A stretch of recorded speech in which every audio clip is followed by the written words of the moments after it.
Good evening, viewers. Welcome to our regular 8 o'clock evening news edition live from Maidan in Kiev. We are seeing similar trends tonight as we have seen in the past week with Russian troops advancing in Crimea and Russia amassing its army near the borders, and Ukrainian government trying to find this peaceful solution and trying to reach out for the negotiations. In the same time, we're seeing international community putting some pressure on Russia. However, at the moment, there are no positive developments, unfortunately, as we cannot see any response from the Russian side. They seem to be not accepting the current state of events and not willing to listen at the moment. The G7 countries have delivered a collective statement on Crimean referendum today, declaring it to be illegitimate. They are saying that it is improperly prepared and is being done under pressure of Russian troops. That's why the international community are not willing to recognize it as a legitimate referendum, and neither are the Ukrainians. According to the former head of Tatar government in Crimea, Mustafa Dzhemiliev, Putin didn't deny the presence of his troops in Crimea. According to Mustafa Dzhemiliev, Putin didn't explicitly confirm the presence of the troops. However, in his statements, he didn't explicitly say there are no troops. After the allegations of Mustafa Dzhemiliev, who said that there are currently Russian troops present on the Crimea. And so we can see that obviously there is no official confirmation from Putin. However, during his speech, he just didn't respond to the accusation that there are currently Russian troops. According to Mustafa Dzhemiliev, Putin also mentioned that the separation of the Soviet Union didn't go according to correct procedure, and Ukraine gained its independence, obviously breaking the legal procedure that Soviet Union had for it in time. So that was the accusation thrown at, that was the rebuttal given to Mustafa Dzhemiliev when he told that Russia is acting illegally in Crimea and that there are Russian troops there and Russia should respect the Ukrainian sovereignty. The head of Polish government, Donald Tusk, has offered a solution for EU gas supply problem for easing the dependency on Russian gas supply. He suggested that their European countries should collectively form a consortium that would buy gas from Russia directly as one large single buyer, rather than having separate countries negotiating for it. By this, giving their European Union countries an upper hand in negotiations, as obviously it's more difficult to convince, to sway the larger customers to bend them to the will of the large supplier that Russia is on the European Union market.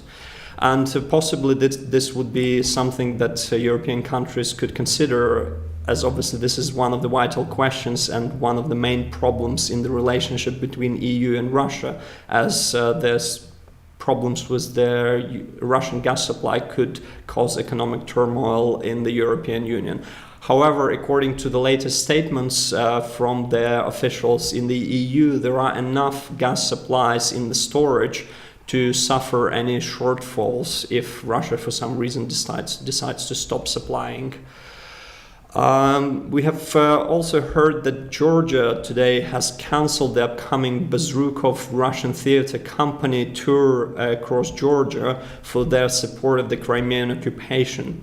In the last week, we have seen a number of Russian public opinion leaders and actors speaking out in support of Russian military intrusion.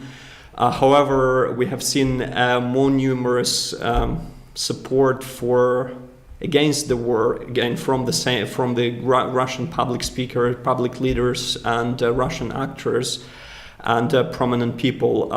We have heard the rhetorics, and it's available online for public display of what those actors and famous people have said in support of war and against the war. And it's Somewhat, the statements in support of war somehow lacks in coherency. For example, one Russian actress said that in her statement why she's supporting the Crimean invasion, she has said, well, Crimea is ours anyway.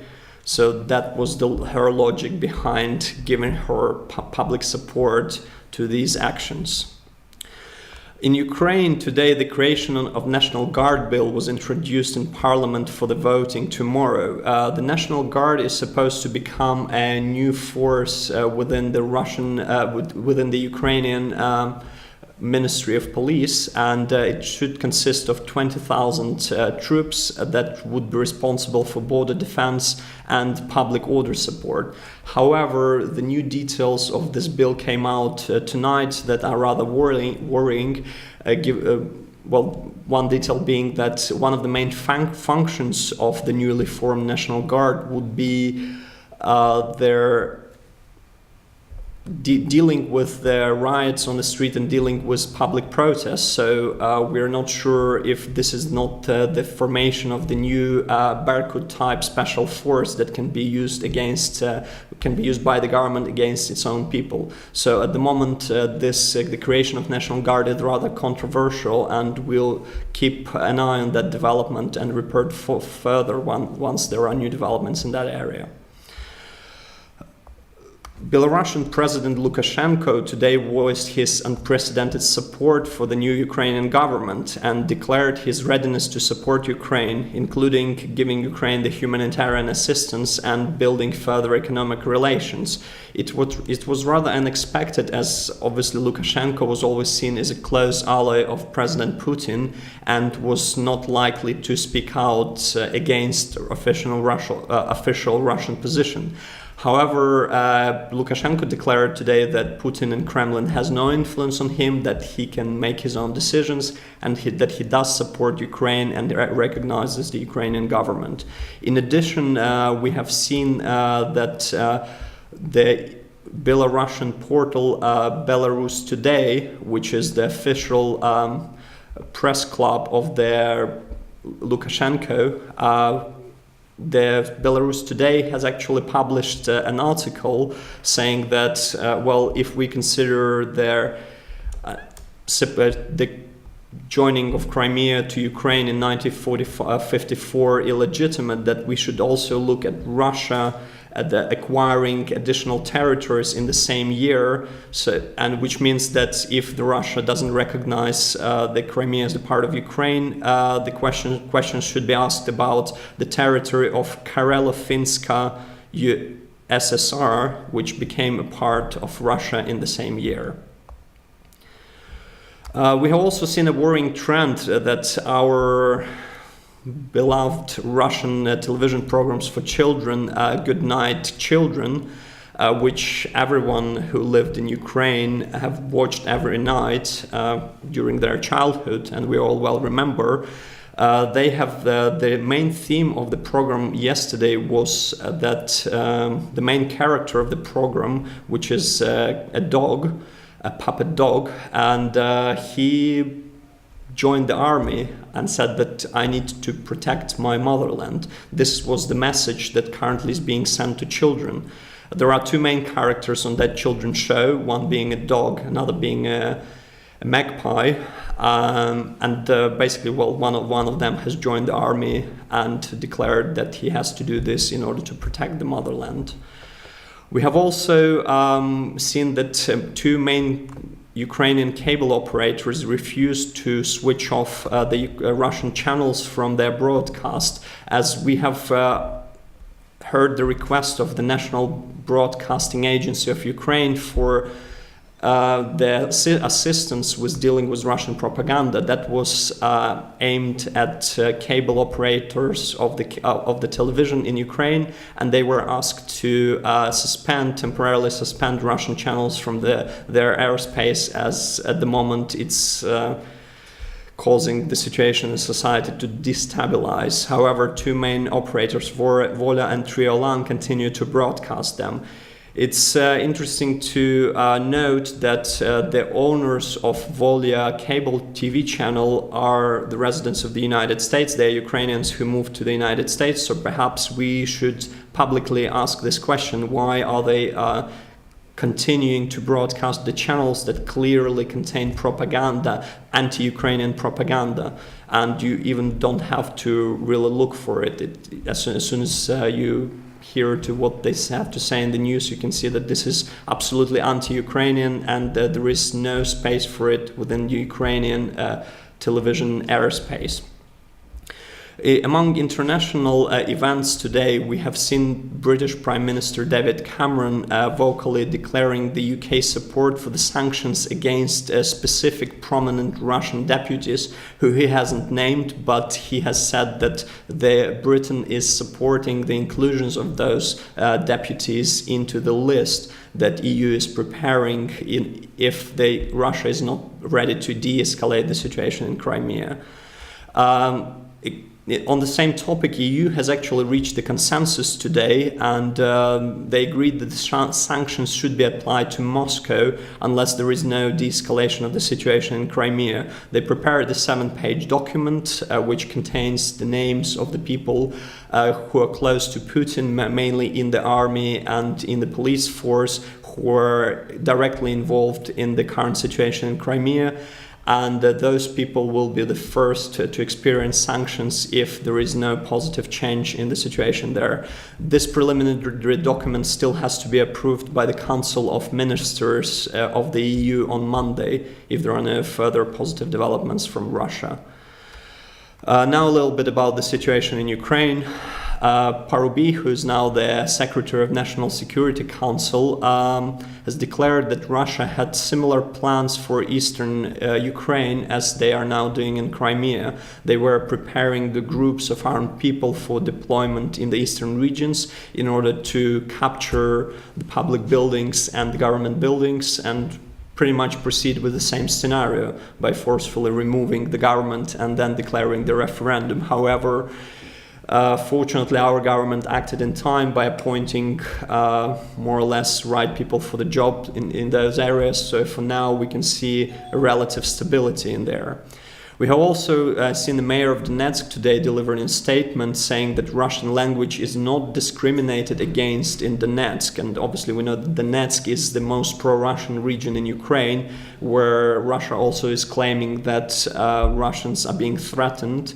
And we have now the declaration of the Donetsk official saying that, well, this is not true, according to another mounting pile of evidence that shows to the contrary of what Russian propaganda has to, how it is showing the situation in Ukraine. Another good news today is that we have seen a new head to be appointed to the newly formed tax office in Ukraine. His name is Igor Bilaus, and it looks like he has no connections with politics, which is rather unusual, as most of their appointments were from the old political elite who were in the government before, who were in politics. However, Igor Bilaus looks to be from the business side.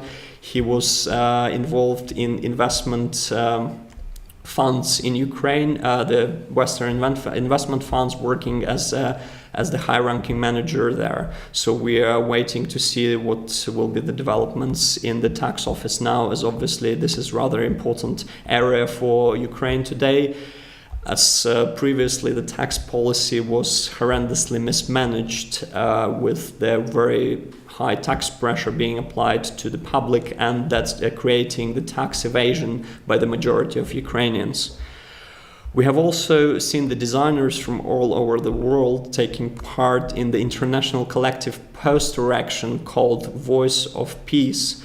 And that was the point of the action, was to create the artistic posters in support of the situation in Ukraine.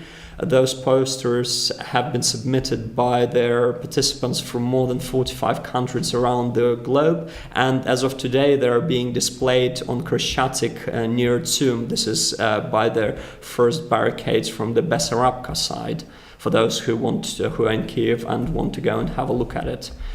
And for another news on the brighter side, new tendering procedures have been proposed today by the new Minister of Economy, Pavlo Sheremeta, who we have high hopes for, as he is another person who is not from the political establishment who was appointed into the government. This is a second positive development from the Ministry of Economy. Why is tendering procedures are so important in Ukraine is simply because the main mismanagement of public funds in Ukraine was happening in the area of state purchases. And this is where, well, I would say I could bet that there were almost no honest transactions, with mostly people having to bribe public officials in order to have money for their projects to be allotted from the public funds. And that's why the new transparent procedure is basically, hopefully, is a fresh start for the new Ukrainian economy, which should not allow for untransparent process to be taking place. Hopefully, we will see their new processes and new procedures, new tendering bids have to be published online. And we are very much looking forward to this new bill to be considered in Parliament. And I think it will be introduced in about 10 days for the debate and for voting on it in the Ukrainian Parliament. So we will keep an eye on the development. But just to give you an example of what was the main point in the bill is that before there were more than 50 different items that were excluded from the public tendering process, which means that any company that is close to the government could have had an agreement for the contract to be signed without clear tendering process, without the bidding process. And at the moment, that list has been reduced to only 5 items, which means that over 45 items has been moved into the clear, transparent space of public tendering process. So we are seeing it as a very positive development, and we hope that there will be more developments like this happening every day, and we will keep an eye on that. Thank you very much for being with us tonight, and please join us tomorrow for 8 o'clock. Thank you. Good night.